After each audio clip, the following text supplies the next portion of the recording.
What's up, everyone? Justin here. Sadly, another not predictions. Sadly, another tribute video for the late great Mr. Wonderful Paul Orndorff. Holy fuck, he was great. He was so fucking good. He was so good at his job. He was fucking great as a heel. So good as a heel. Really over as a babyface, too. Sadly, Mr. Wonderful Paul Orndorff has passed away.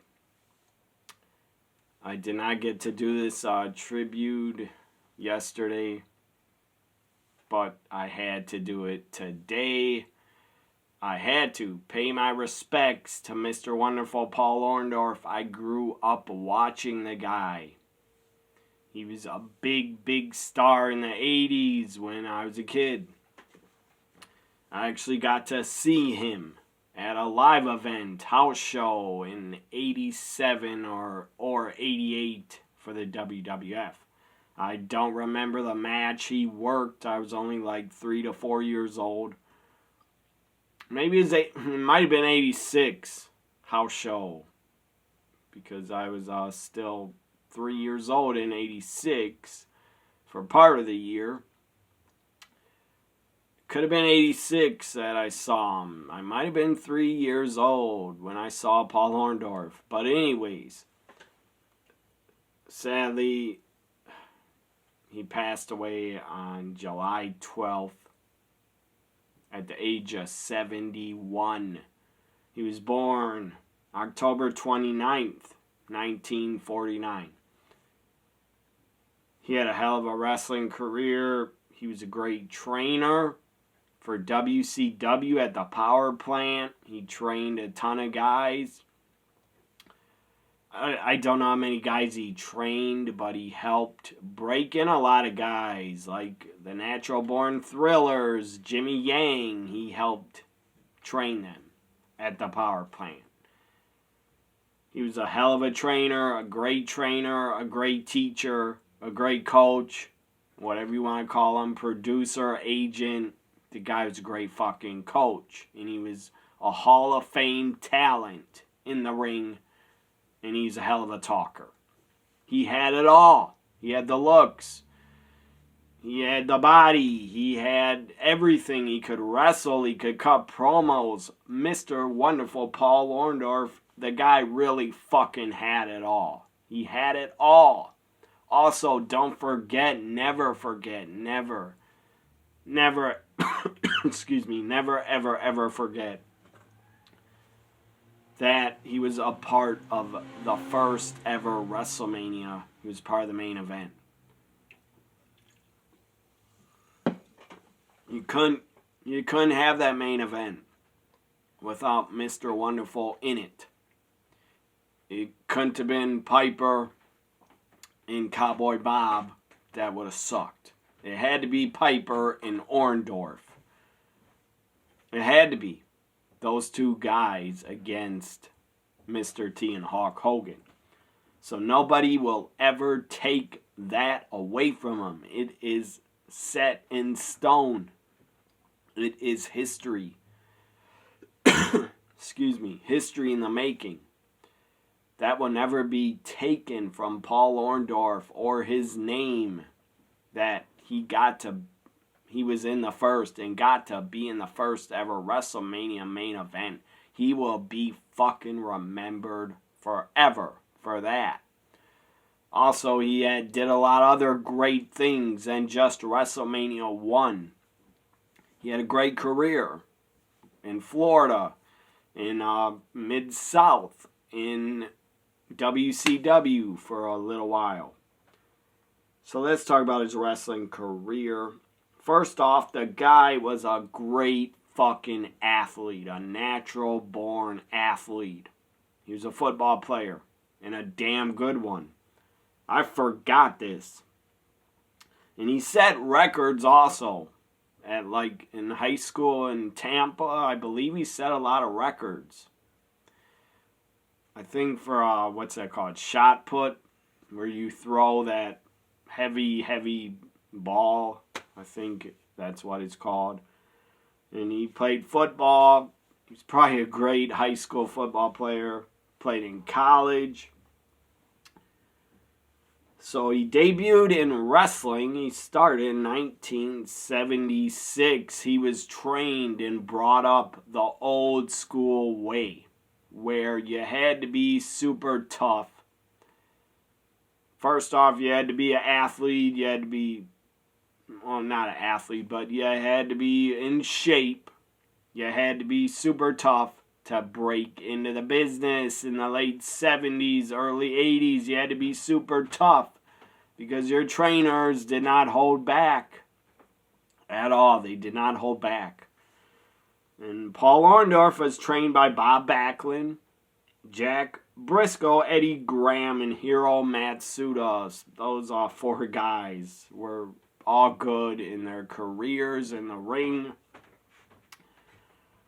I didn't get to see much of Jack Briscoe or Eddie Graham or Hiro Matsuda. They were before my time, before I was born. Their careers happened. Or they were basically like out of the ring by the late 80s when I became a fan and started watching. But Bob Backlund, I know very well. That guy is one of the all-time best amateur wrestlers.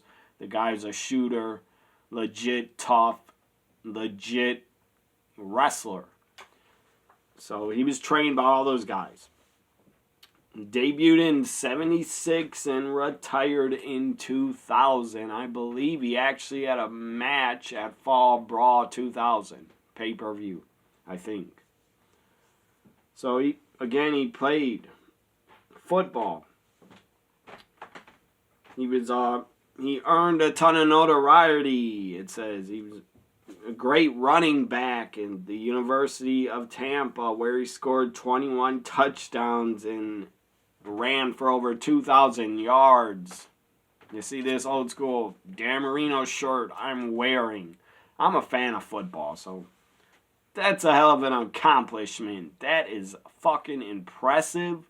To run for 2,000 yards and score 21 touchdowns in 1 year, or his whole playing career, that's impressive. Or his college career. Orndorff was ranked number 12. He was picked, I believe, in the NFL draft, number 12. I forgot he played for the NFL. Or I forgot he played in the NFL. That's how good of an athlete he was. He was drafted in the NFL. And then he'd go on to become a Hall of Fame pro wrestler. What a fucking talent he was.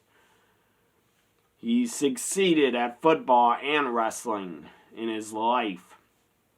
And his son posted a nice tribute on his Instagram. His son really loved him, said he was a great father.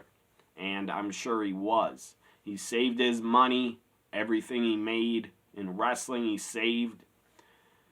And he was never a party guy. He was never a drug guy. Never into drinking, I don't think. He was not a party guy. He saved his money. He was a good family man, and he was a great businessman.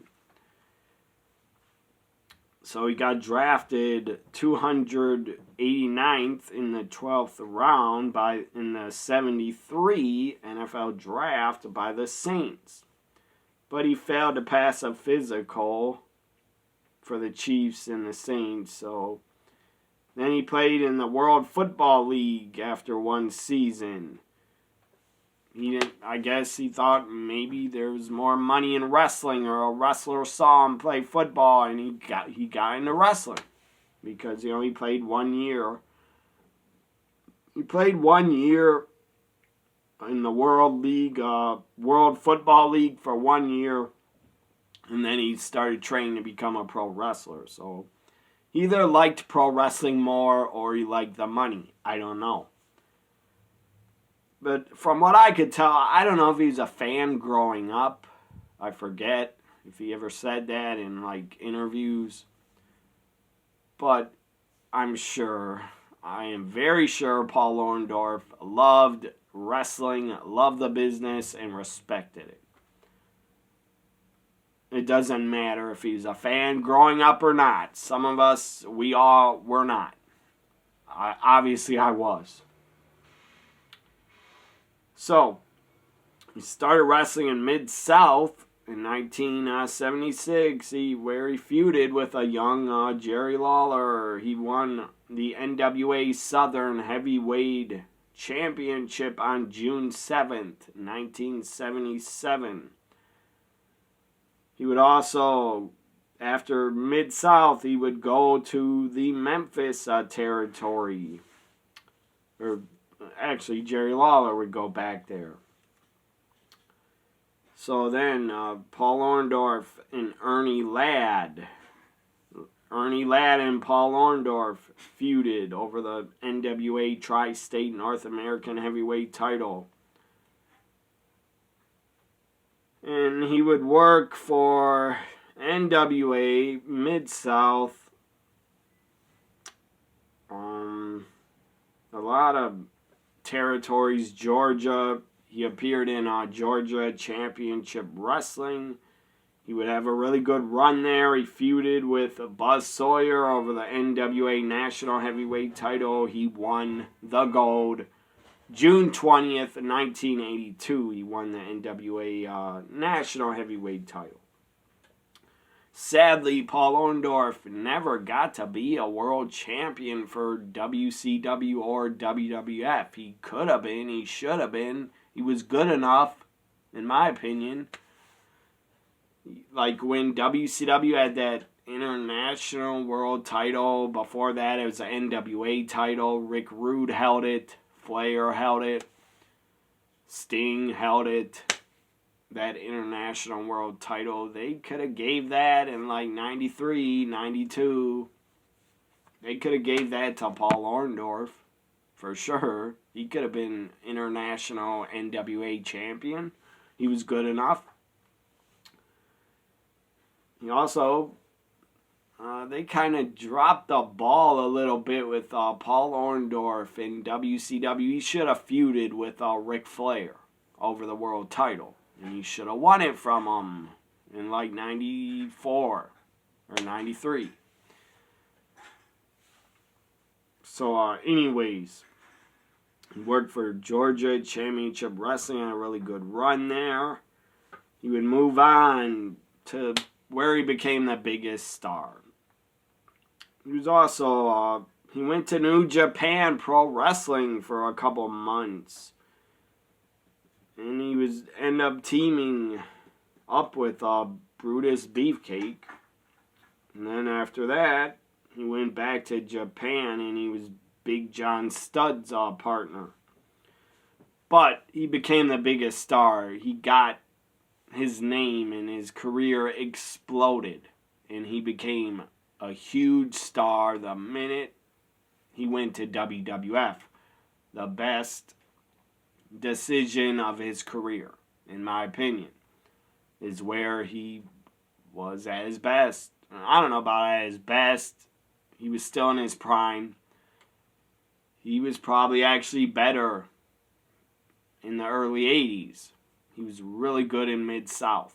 From what I saw on the WWE Network, early 80s Mid-South, Paul Orndorff was there.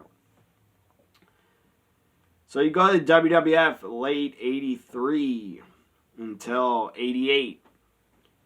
Again, I never understood and understand why Paul Orndorff was not a part of WrestleMania 3. Why? Was he injured? Did he have a messed up neck? I don't know. I know he had neck problems and like nerve damage or a torn bicep he wrestled with for years in WCW. He never got it fixed. I think at Fall Brawl 2000 he actually got injured in the ring and he couldn't move. And they had to stretcher him out, I think. I think that was at Fall Brawl. That was really sad to see. But he maybe he's injured for WrestleMania 3. I don't know, and I don't understand why he wasn't a part of it. He should have been and he could have been. That sucks that he wasn't. two guys I always think about that were, well, maybe Bam Bam Bigelow wasn't in WWF yet by WrestleMania 3, but two guys I always think about, why were they not a part of WrestleMania 3, Bam Bam Bigelow and Paul Orndorff. Because Paul Orndorff was there. He just worked a great main event feud with Hulk Hogan. They had a steel cage match Saturday nights. I don't want to drop this. I almost did. They had a great steel cage match, January 87, Saturday night's main event. After that, maybe he's injured. I don't know why he couldn't work WrestleMania 3 and why the fuck Vince, if he wasn't injured, you could have put him in a tag. Why didn't you book him on the show? So I don't know why you'd want time off before WrestleMania 3, but he must have been injured. Maybe I'll find out reading information about his career. I don't know everything, but maybe he, I don't know. What was I going to say? Maybe, I don't know. Maybe it's over money why he couldn't appear on WrestleMania 3. And maybe it'll be explained why he was not a part of it. So again, he would debut in the WWF. And he was, Roddy Piper was his manager, the hottest fucking heel in the WWF at the time. Rowdy Piper became his manager. So right there, Paul Orndorff got credibility as being a top fucking main event heel because he's with Rowdy Piper. And I'm not saying Piper got him over. He would have got over by himself. But it helped him that Piper is his manager. And he made his debut against Salvatore Bellomo, one of the ultimate job guys in the 80s. The same night, January 23rd, 84 MSG, the same night Hulk Hogan defeated the Iron Sheik for the WWF World title is when Paul Orndorff debuted. And Paul Orndorff had the best fucking pile driver in the business. What a finisher.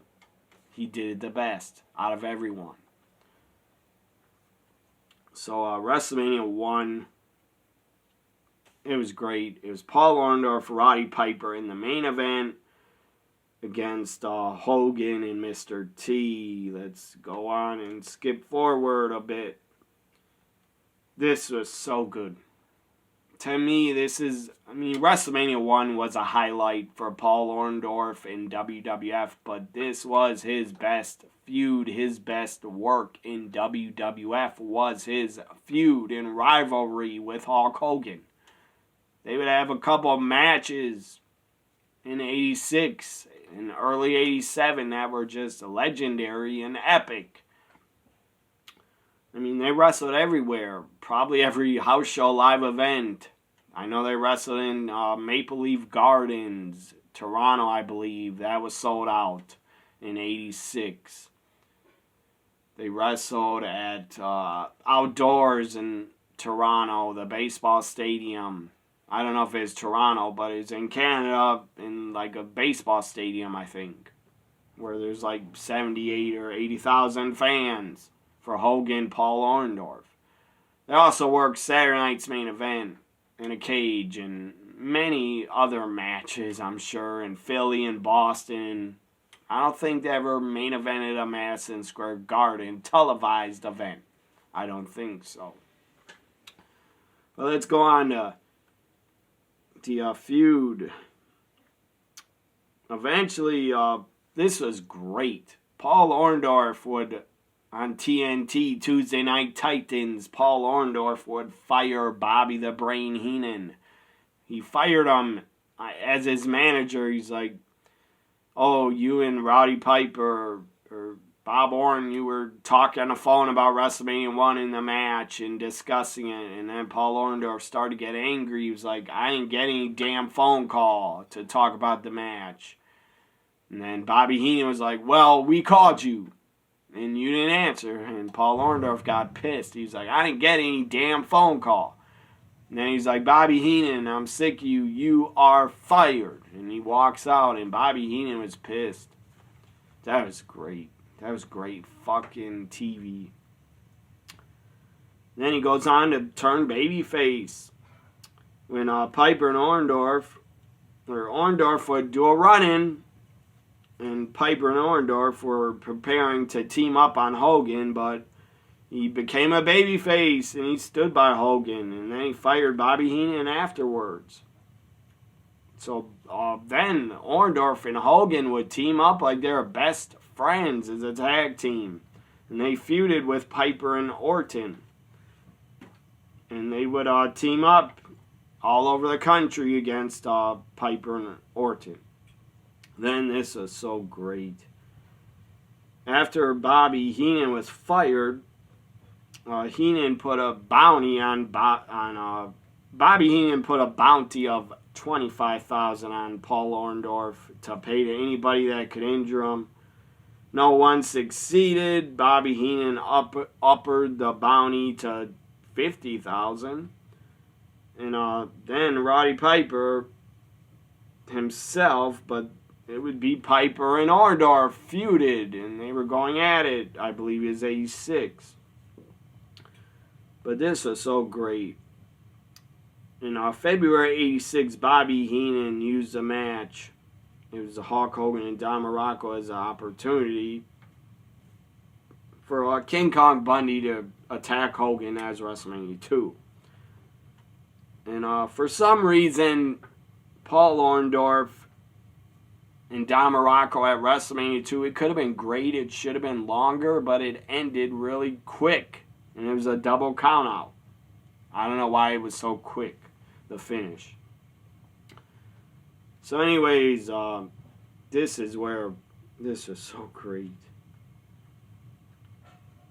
I'm trying to find it.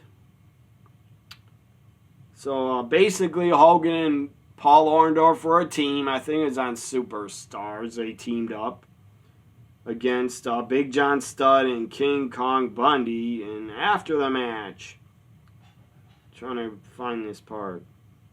After the match, Paul Orndorff helped up Hogan, raised his hand up. And no fans at the time saw this coming. That's why it was so great in the 80s. The fans were so loud, so excited, so into the show. They thought it was all real, and so did I as a kid watching. None of the fans thought that Paul Orndorff was going to turn on Hogan and just clothesline his head off and pile stiff. It looked like a stiff pile driver to Hogan. Anyways, Hogan has said in a lot of interviews that Paul Orndorff was pretty stiff with him and would hit him for real. And Hogan didn't like that. He was like, calm the fuck down, brother. Quit hitting me so damn hard. But Paul Orndorff was excited, I'm sure. He was a stiff worker. Maybe he wasn't. Maybe just was stiff with Hogan. I don't know. Maybe they had heat. Because they grew up in Tampa together. I think there was a rivalry between our high schools at the time, and they knew each other. I think. I don't know. Maybe Paul Orndorff stole one of Hogan's girls back in the high school days. I don't fucking know. He could have. I mean, Paul Orndorff, the guy had it all. He was a good-looking guy, too. So anyways, Paul Orndorff just went bam and was holding up Hogan's hand, then just clotheslined the fuck out of him. Looked like it hurt. And then picked him up, power drived Hogan. Bobby Heenan was outside celebrating. They went backstage. This was great. The cameras followed them.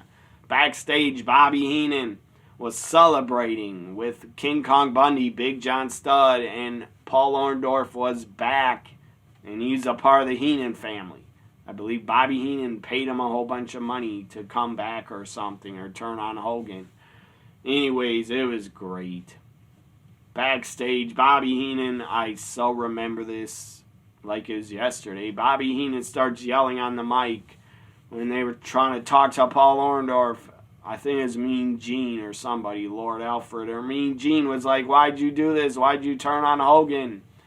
And then Bobby Heenan was in the background. He's like, wonderful, wonderful, wonderful. And the Heenan family is chanting, wonderful, wonderful. It was so fucking great.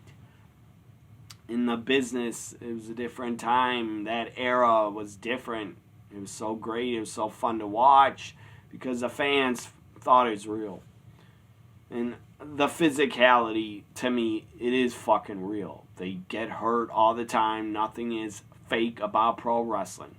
But I'm talking about the fans. They didn't know it was scripted. And they didn't know who was going over. They didn't know. I didn't know. I was a young kid. And I'm glad I didn't know. I didn't want to know. So I actually better not knowing spoilers and all that shit. But now kayfabe is dead and all that. The business is so damn exposed. It would actually be better off if it was not so exposed, but it is. It's a different time, different era. It's not going to go back to the 80s. But the crowds are so fucking hot and excited. So Orndorff had insane heat. He had nuclear heat after he turned on Hogan. Hogan cut a great promo about him turning on him. He's like, I thought we were brothers, but you turned on me for money, and Bobby Heenan. So then, but this was great too. I so remember this. Paul Orndorff took Hogan's music, started using Hogan's theme music, Real American, as his entrance. And then in Toronto, the big event, outdoor stadium. In Toronto, at the big event, I just started watching that last night, that matchup again. And it drew 76,000 fans. In a series of matches they would have with really no clean outcome. And then Paul Orndorff and Hogan would have a steel cage match on Saturday night's main event. I'm sure it got a monster rating. So this was such a great finish. Both guys climbed over and their feet both jumped and their feet hit the floor at the same damn time. That was such a great finish for the time. They had a split screen of who touched the floor first at instant replay. It was just really, really, really good and very well put together. So then after that, they would just keep reviewing it, who touched the floor first. But then it was a draw. It was decided that it was a draw and the match was restarted. And then Hogan exited the cage and won after he hit a leg drop, ending their feud, their half-a-year-long feud. One of the most memorable feuds, it definitely was to me. Definitely for Paul Orndorff, it had to be. It says it was also the most profitable feuds in pro wrestling history. So during the Hogan feud, Orndorff seriously injured his right arm in a weightlifting accident. But because he was in the middle of his feud with Hogan, he did not want to take time off. I'm sure he wanted to make all that money he could for his family. And he did not want to take time off to have surgery to treat it, so he continued to wrestle.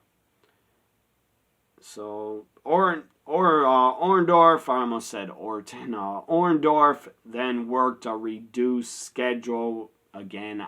I don't know why he couldn't work WrestleMania 3. Maybe he's too injured. So then this was great. Again, Paul Orndorff went back to babyface for a little bit to end his WWF run. He was not at Royal Rumble 88 and he was not at WrestleMania 4. He was gone.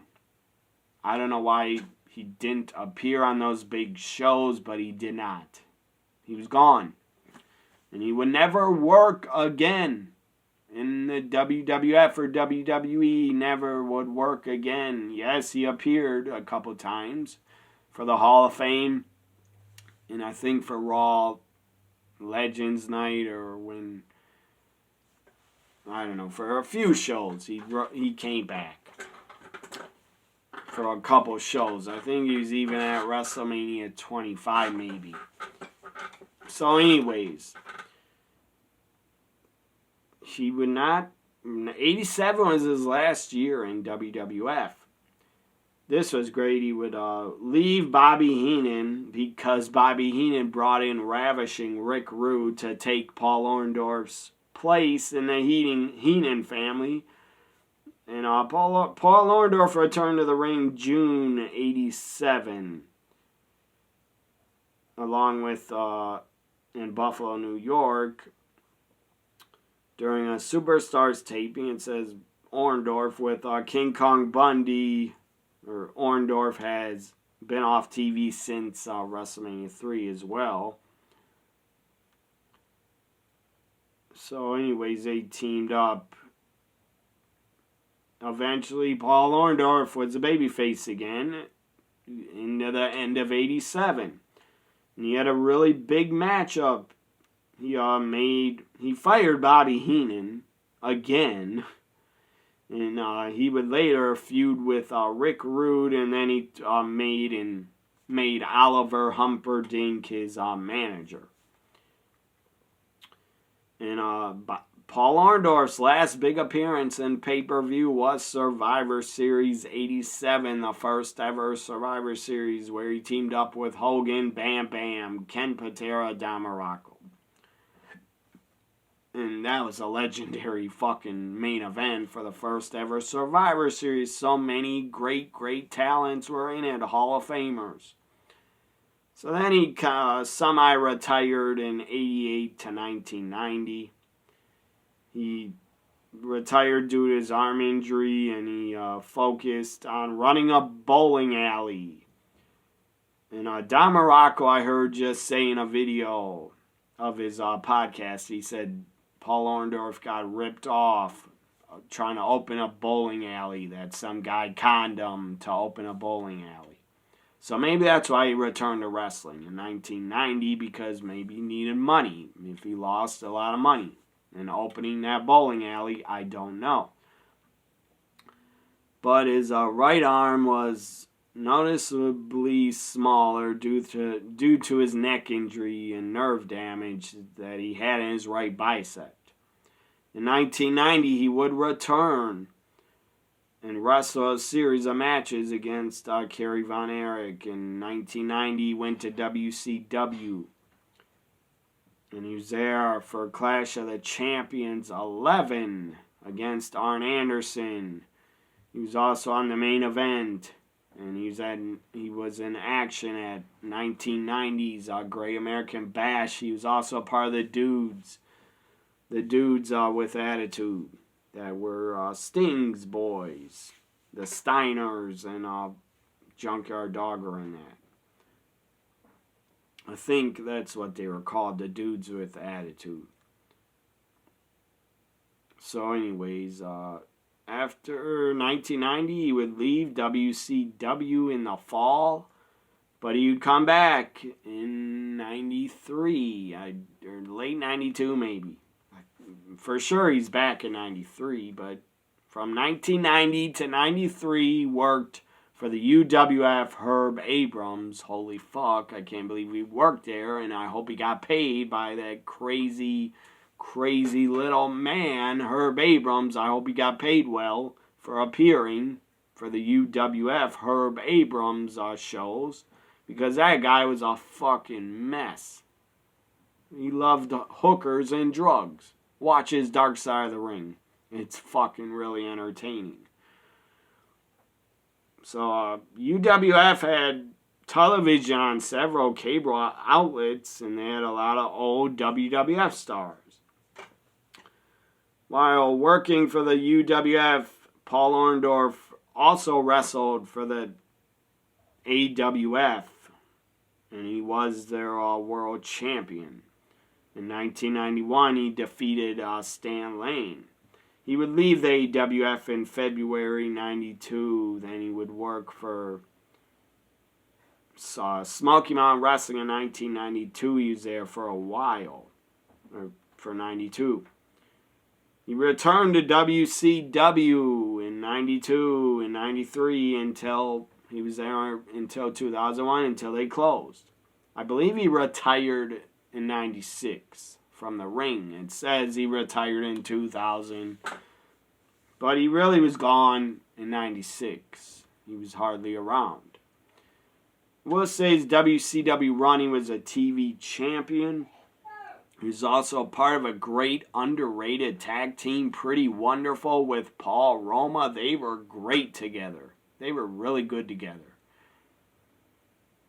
Paul Orndorff, the guy no ego. He helped a lot of talents break into wrestling. I'm sure Paul Roma would have good things to say about him. Don Morocco had great things to say about him recently. Jimmy Yang was trained by him and had great things to say about him. He said without Paul Orndorff, he would have never been in wrestling or gotten into it or would have been helped to get into it. So they were also Pretty Wonderful as a tag team champions for a while. And they had a really good run. He did appear on a Monday Nitro on December 11th, 95. And he still wrestled, I think he wrestled at Slamboree 96. Maybe that was 95. I don't know, but anyways, it was great. Paul Orndorff appeared at WrestleMania 30.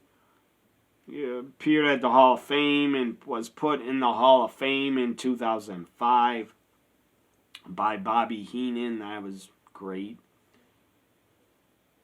He was also put in the Professional Wrestling Hall of Fame in Texas. 2014 again, he appeared at WrestleMania 30. And August 2014, August 11th, on Hogan's birthday, he made an appearance to celebrate in the ring with a couple legends. So, that's his career. Mr. Wonderful, you were fucking wonderful. You were awesome. You were great. You were amazing. You were a Hall of Fame talent. You had it all. You fucking had it all. When you were a heel, you could get the fans so easily to hate you. I hated you. You did your job so well. I hope you made millions and millions of dollars in your life. Sadly, his family and son has had to start a GoFundMe for his funeral. If you were ever a fan of Mr. Wonderful Paul Orndorff, please donate to the GoFundMe for his funeral. He deserves to have a good big funeral of a lot of his friends in wrestling to show up to pay tribute to him. So I'm going to definitely donate to that GoFundMe for his funeral. Vince McMahon, just fucking pay for the damn funeral. He worked for you for many years. I know he sued you. He's part of the concussion lawsuit. So what, Vince? Be forgiving like you have been with Hogan and Warrior and so many others that screwed you over. Like, Vince, if you're not going to... In WWE and Vince, they're the same people. But Vince, if you're not going to pay for the fucking funeral for Paul Orndorff, at least donate to the GoFundMe. Donate at least fucking $5,000 or $10,000 or more. You could afford, Vince, to pay for the damn funeral. I think funerals are like $80,000. I don't really know. I don't plan on having a funeral anytime soon. Hopefully I don't pass away anytime soon. But seriously, Vince, pay for the man's funeral.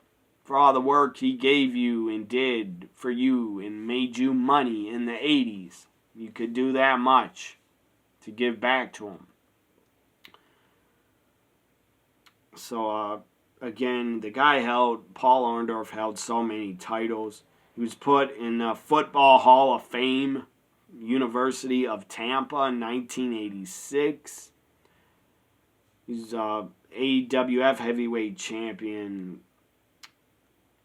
Georgia Championship Wrestling, National Heavyweight Champion 3 times, NWA Hall of Fame in 2009, NWA Mid-South, Mid-Atlantic, Mid-America, 6-man tag team champions, Southern Heavyweight Champion, Mid-South North American Champion 5 times, Mid-South Tag Team Champions once with Ted DiBiase, Pro Wrestling Hall of Fame in Museum Class of 2009, Feud of the Year for Pro Wrestling Illustrated, Feud of the Year in 86 with Hogan, Match of the Year in 85, WrestleMania 1, Most Hated Wrestler of the Year in 86.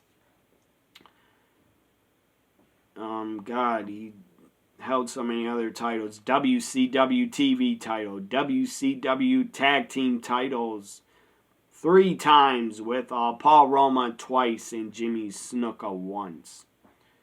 WWE Hall of Famer Class of 2005. And Wrestling Observer Newsletter Feud of the Year for 86 against Hogan. So I just want to say in closing, rest in peace, Mr. Wonderful Paul Orndorff. I know you were sick. I don't know how sick he was. I don't know if he had dementia. I know his son, I believe, took a picture of him on July 4th weekend, drinking a beer. And he looked okay. Like he was enjoying himself.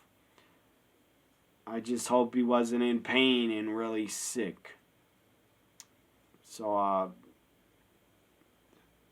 you're in a better place now, Paul Orndorff. Hopefully you're in a better place. You're not in pain.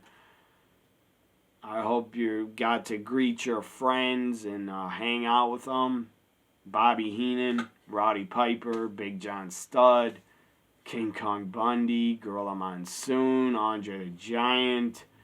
So many. Rick Rude. So many guys up there. I don't know if you want to run into Vader up there because you guys might have heat. And yes, it's probably true. The fight. Paul Orndorff had a backstage fight in WCW with Vader, and Bobby Heenan has said Paul Orndorff knocked out Vader cold. That's how tough he was. I don't know if it's true, but that's what Bobby Heenan said, and I think a few others said it. And Paul Orndorff was like in slippers or shower shoes when he knocked out Vader. Again, I don't know if he knocked out Vader. I don't even like to think about that because I love Vader. But maybe Vader got knocked out. Maybe he did not. I wasn't there. But one of the toughest, a man's man. Just look at him. He looked like a fucking grown-ass, tough man. And he's a hell of a worker, hell of a wrestler. He will be remembered in history, in the history wrestling books. Paul Orndorff, Mr. Wonderful, will be remembered forever because he was part of the first WrestleMania main event. Rest in peace, Mr. Wonderful. I will miss you, and I loved hating you, and I loved cheering for you as a fan. Thank you for all the decades and years of entertainment.